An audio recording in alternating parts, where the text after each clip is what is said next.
কুমিল্লার চৌদ্দগ্রাম উপজেলা শ্রীপুর ইউনিয়নের তারা পুষ্করণী সমাজ কল্যাণ ঐক্য পরিষদের উদ্যোগে ও অস্ত্র সংগঠনের প্রবাসীদের অর্থায়নে তারা পুষ্করণী জামে মসজিদে শুক্রবার বাদ জুম্মা পবিত্র ঈদ উল ফিতর উপলক্ষে তারা পুষ্করণী অসহায় পরিবারের মাঝে ঈদ উপহার বিতরণ করে আলোড়ন সৃষ্টি করেছে অস্ত্র সংগঠনের নেতৃবৃন্দ।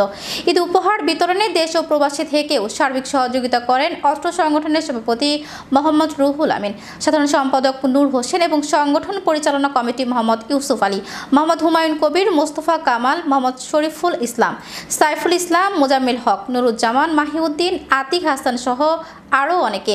এ সময় উপস্থিত থেকে ঈদ উপহার সামগ্রী বিতরণ করেন অস্ত্র সংগঠনের সদস্য মোহাম্মদ মাহবুব আলম, বিশিষ্ট ব্যবসায়ী মোহাম্মদ গোলাম কিবরিয়া, আব্দুস সাত্তার, মোহাম্মদ শাহাদাত হোসেন, সোহেল, মোহাম্মদ জহিরুল ইসলাম সহ বিভিন্ন নেতৃবৃন্দ উপস্থিত থেকে এই উপহার সামগ্রী বিতরণ করে থাকে।